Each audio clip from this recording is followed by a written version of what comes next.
Paul Whitley is the fractional CFO at C-Suite Support. With a real passion for helping companies set up and implement financial transformations, Paul gives you the tips to improve processes and drive up bottom-line profits, helping your business grow exponentially. Simply put, his goal is to help you achieve your goals. This is CEO Talk with Paul Whitley.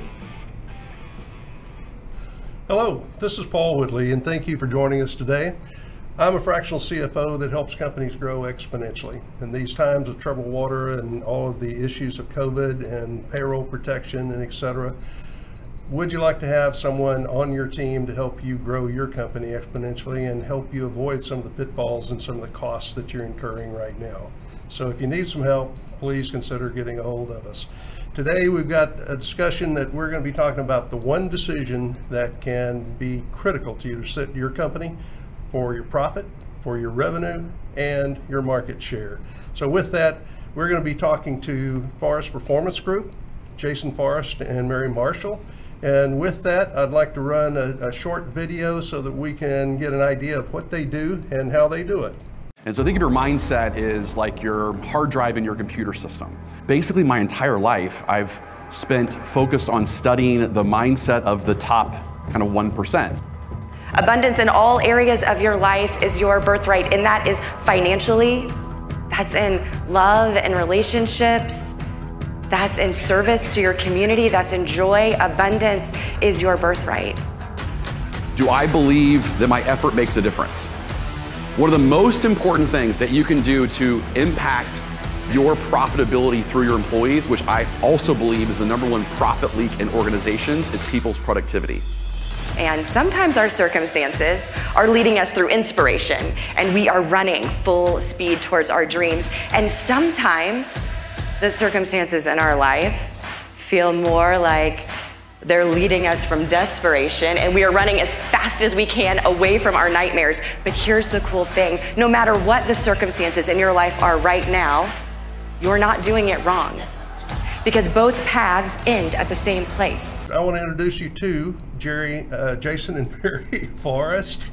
Jason, Mary. It's great to be here. Great to be here. I like it. I like the couple name, Jerry. I'll take it. Yeah. That's wonderful. We'll just take one of those and go. You're always in the mindset.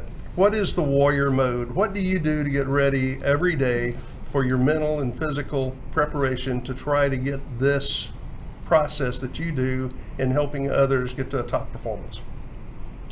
Sure. So I wrote a book recently called The Mindset of a Sales Warrior, which talks about the 42 mental toughness strategies to up your game, specifically as it relates to being a salesperson. One of the things we talk about in the book is the power of rituals.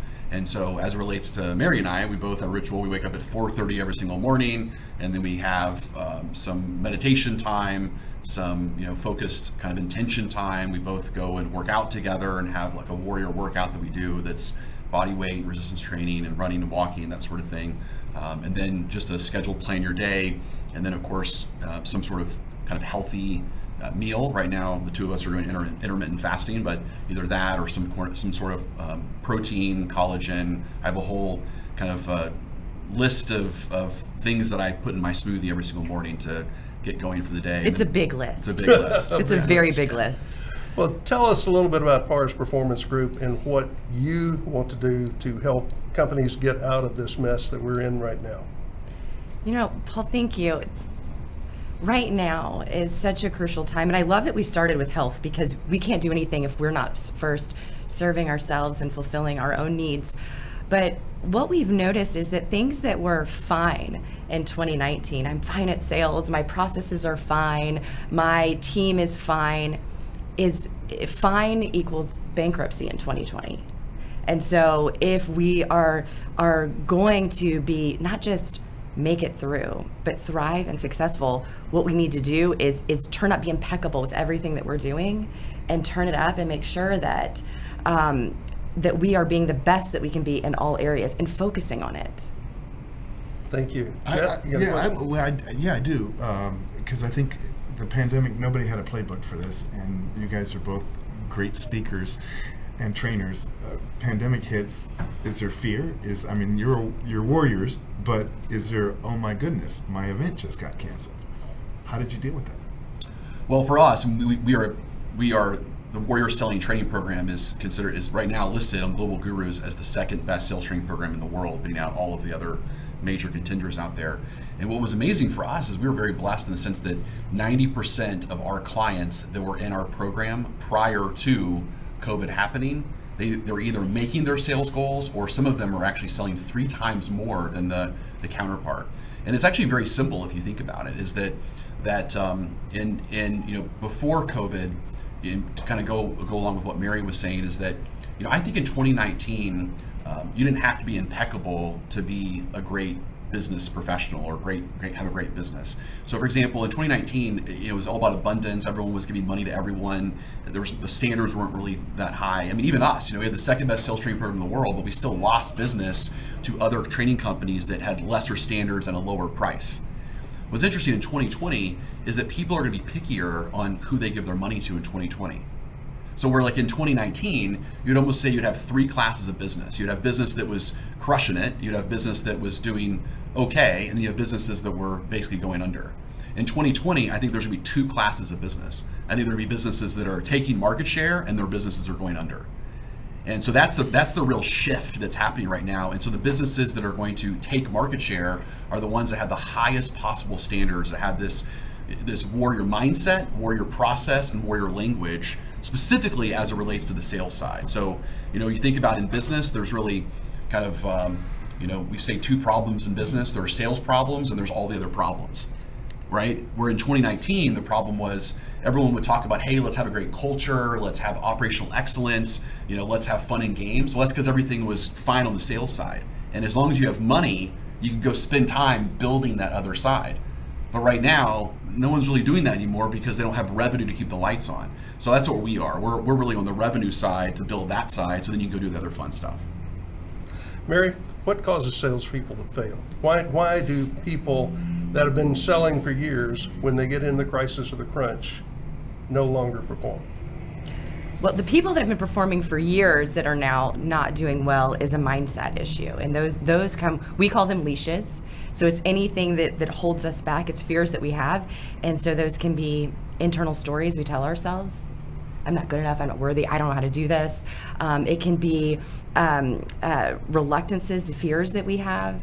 It can be rules that we give ourselves, which is, you know what, it would be insensitive to call somebody right now and ask them for to buy my product or service because, there's a pandemic. So we shouldn't do that during pandemic. We make up rules that we give ourselves. Or one that I hear a lot is it's really good to call somebody, do follow-up calls 3 times, but the 4th time, that's when you get annoying.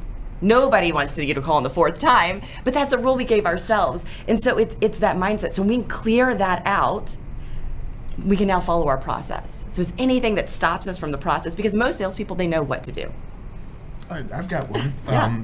So a lot has been said about the Millennial and the Gen Z generation. Do you find, are they different kinds of salespeople than, say, boomers? I mean, the difference between millennials, this is always a fun conversation because I've done a lot of talks on unleashing the millennial power. And the thing about millennials we need to know is how they were programmed, right? So they were programmed by people that said, okay, if you don't like your grade, then you need to go to your teacher and say, I need a different grade. Or if you don't like how much playing time you have on the soccer field, you need to go talk to your coach about it. Like, they were told that by their parents. And so we just need to know the programming of them is that they are more kind of internally driven of, if I don't like how things are going, I need to go kind of call the shots. But they're also very purpose driven too, because they saw their parents during the 9/11 times and the 2008 times. They saw them losing all of their retirements because they stuck to one company. Their parents' generation was all about, I'm going to choose money over purpose. Yes. Well, their parents now have told them, hey, don't do that anymore. Choose purpose over money. Yes. And so as far as when I'm concerned, I think millennials are great, just like I think baby boomers are great. You just need to know what's their beliefs that's driving their emotions, it's driving their motivations, driving their behaviors, and you have to make sure as a coach or as a leader that you're programming them correctly. You're coaching them to what they know about. I know that sometimes owners think they're the best people to hire their salespeople because they're going to hire people just like themselves usually, and that may or may not be the best case. What do you think about that, Mary? Well, yes. So I think, well, what's great is think about if a company, if you're an owner, which probably been an owner, you're an owner, do you really want a company full of you? Do you want to handle you? So Paul, do you? Absolutely not. Absolutely not. I think everyone, look at Jeff's laughing because we're all scared of a company full of Pauls. You're a great salesperson, but to have everybody there, we need some diversity. But why they're not is because a lot of times you have these visionaries. And so they're looking, right? And I'm sitting here with a group of visionaries. They're looking all over the place, everything. What could we do? Bigger pictures. We need people that are following processes because the best salespeople are following processes. And so if we're attracted to somebody because of the conversation and the visionary conversation we're having with them, they could be great and have so many assets, but we need somebody that's following a process. And it's going to be procedural based. And I know you get excited about this too. It's just really just the biases. I mean, that's the main thing, right? We have a likability bias. So, we're going to hire people like us. Well, if you're not the best salesperson in your company, then you're not a good filtering system of that, right? Or if you personally don't like salespeople or you don't respect salespeople, well, you might have this total warrior-like person that you're interviewing for a sales job, but you get turned off by them because they're too aggressive. But you wouldn't want them working for the competition selling against you. They would be taking sales away from you. So you gotta be careful of those biases. And you stepped right into what I do as an integrator. I'm also a visionary, but I'm an integrator. I come in to help companies put those systems together, put their ERP, their CRM, those kind of things put together. So thank you for the lead in right into me. Mm-hmm. What other kinds of things does FPG do to help their companies that they work with in terms of finding the salespeople, training the salespeople, etc.? So our main focus right now, we've shifted our company. We are the fastest growing sales training company in North America based on Inc., the last 5 or 6 years in a row. But what's interesting is right now, 34% of our business is actually on our sales recruiting side. So we're really reinventing the recruiting side. What we've done is we've merged 3 companies in one. We go and find the salesperson for a company. Very few companies are actually sales focused when it comes to recruiting. Then we use third-party assessments to hold it accountable, as well as both of us are master practitioners in neuro-linguistic programming, which is the study of how do people talk and how is it connected to their brain wiring, which tells us a lot about their programming and beliefs.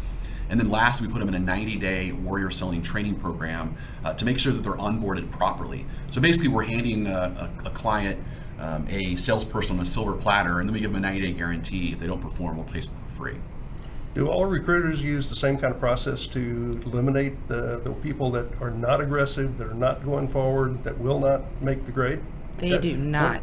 What is the difference and what does it give you when you talk to a company to bring in a salesperson?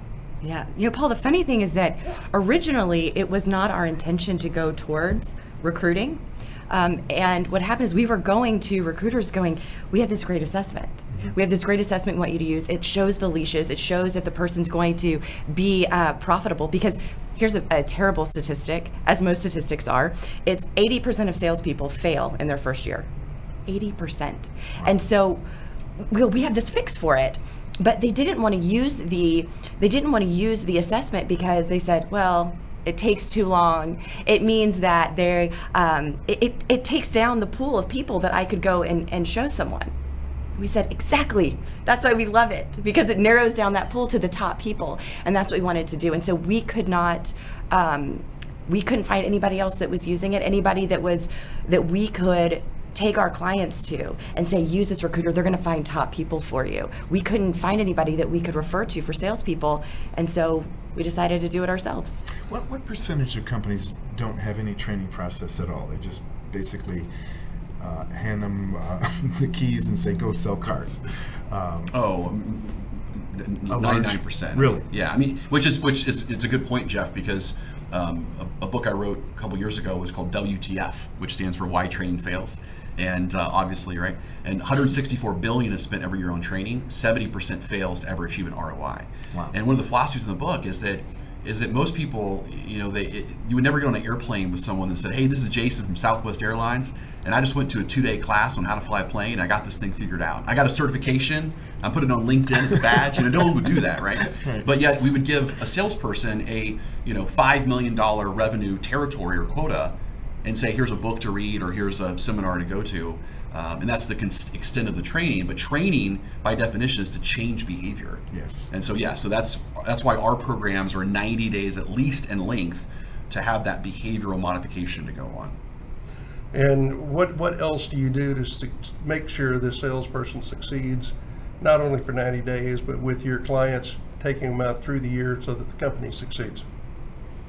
Absolutely. We do ongoing training. So we need to make sure that they are successful for them and they are the fastest. And right now, they all are. They all are outperforming the team and the best people that were at the company beforehand.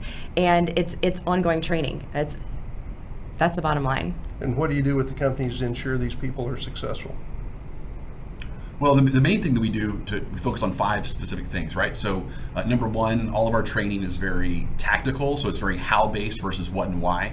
So like Simon Sinek, Power of Why is great, but everyone hears that, gets all jacked up, and they go, yeah, but how do I actually deliver a selling message like that? So we tell them how to do it. Or number 2, we focus on the mindset, right? Removing those leashes that hold people back from execution that drives performance. Number 3 is that we teach the sales managers how to be the Bill Belichick, Nick Saban, Pete Carroll of coaching. And then number 4 is everything is program-based versus event-based. And number 5 is we kind of engulf the whole thing in what we call our revenue operating system to make sure that the CRM, compensation, award structures, organizational alignment is all in alignment to create that sales organization that happens to do blank. I've been involved in a couple of conversations with your trainers where they actually got involved with the company. The salesperson had a sale that they were having difficulty to close, and they said, well, let me be on that call with you. Let's see if we can close it. Can you share how you do that? Absolutely. Well, I think that's the most important thing. All of our trainers, they're practitioners, which means these are not somebody who studied sales. They're not a researcher that's decided, I'm going to go tell you the science behind it. We have a science, but all of our trainers are people that this is what they do. This is what they do every day. They have been top in sales in their companies. They are still in sales. They're all required to sell, and the purpose for it, so they can jump in, so they can sell through the people that they're coaching, and they can come in and they're speaking from experience. So every time they get on, it's not like, 25 years ago, I did a sale and this is how I did it. It's, hey, the last hour I was talking to this person and this is what happened. And the other side of that, Paul, is we've invited people to come in with us selling. So come in and participate in the sales process as the observer, as also going in and helping them close sales. So I've got one. I think about sales, and sometimes I think about Glenn Gary, Glenn Ross, and Alec Baldwin, and Coffee is for Closers. Do you think people have a mental block when it comes to sales, that they think it has to be like a used car salesman, or it has to be like Glenn Gary, Glenn Ross, and what are your thoughts about that? Sure. So that's actually a personal mission of mine. So my personal mission is to bring back or ignite the pride, purpose, and respect of professional selling. And it's like anything. People don't have a problem with salespeople in general. They have a problem with some salespeople that project boring, unhelpful, or unethical behaviors. People don't have a problem with lawyers, or they have a problem with some lawyers that are unethical, et cetera, right? So the problem is that it goes back to that kind of thing you said earlier, that majority of people are not training their salespeople. And so if they're not training them to be professional, and at the same time, maybe they're in a culture of manipulation, and that's a big difference, right? Is that the same techniques that I would use to persuade you to do something that would benefit you are the same techniques I would use to manipulate you to do something that would harm you. Yes. The same techniques. The problem is that back in the early 80s, those movies came out, and so there was this whole revolution called soft selling or relationship selling that was very big. And they said, hey, don't be that over there. So the pendulum swung completely other side. But what all the research has said is that relationship selling, soft selling approach, it doesn't actually move the needle. So the most successful salespeople are the ones that are assertive, but they're assertive and respectful. They're provocative and educational. And they have to do that, not, hey, Jeff, let me go take you out to a ball game, and as long as I keep doing that enough, eventually you will buy from me. That approach does not work. Wow. Powerful. Let me ask you, recently we've been talking about salespeople and training. Do your salespeople ever get involved in training? Like, are our salespeople training? Yes. Oh my goodness, yeah. So it was fun. Several years ago, Jason had the idea. Now, we've always had internal training. We've always trained several hours a week ourselves, so our teams. But a couple years ago, he said, you know what? I believe so much in training that I want every salesperson, every trainer salesperson in our organization to have a minimum of 8 hours, or maximum, we want 8 hours every single week of training for them. And so on my side, I'm going, but they have jobs to do. What are we going to do with 8 hours? And Jason said, we're going to do an experiment, because I believe that we can outperform taking one day off and training. In those 4 other days, we will outperform because they're going to be so well trained. And he was right, and we've done it and continued it ever since. And the other departments train about 5 hours a week. But yes, I think that's one of the most important things, is when you say you stand for something and believe it, do you do it? Are you really a part of it? Absolutely. Well, I want to thank both of you for coming today and being part of the CEO Talks with myself. Also, in terms of what I do and work with, I'd like to offer to help and go from there. And in terms of the show or what we're doing here, we are trying to help companies grow. We're trying to help companies find revenue. And I learned a long time ago as a CFO that if I was not involved in the revenue cycle, then I was not the most helpful to the company, and probably third man on the totem pole in the management cycle. So revenue is number one, managing the revenue is number two, counting the beans when they all come in is really number three. So I learned a long time ago to help myself by inserting myself in the revenue cycle and helping companies find verticals, processes, and things to do, along with doing all the financials. So I absolutely think that top line revenue is the top place you start, the one big decision. So in that, next week we're going to be asking a gentleman by the name of Jeff Worley with Columbia Consulting Group. Jeff works with companies to help them in startup mode and hyper growth mode, and more importantly, he also works with companies that are in distress mode. He's going to be helping you determine, decide, and stay out of bankruptcy and stay into business. So right now, with all the COVID situation and the revenue issues that we have from the companies being either shut down or reduced in size and people can't buy, Jeff is right on target with the kind of business he does. He's part of C-Suite, and we welcome you to come in next week to listen to Jeff. And one of the things to always remember is that you can help get anything in life that you want, as long as you help enough other people get what they want. Credit that to Zig Ziglar, a friend in the past, and I believe, Jason, you also were involved in Zig Ziglar's class when you were growing up. He was my Sunday school teacher when I was a kid. Outstanding. Cool. Well, Zig, we all went to the same pew in the same place, and so I share that. Let's all get what we want by helping others get what they want. Thank you. See you next week.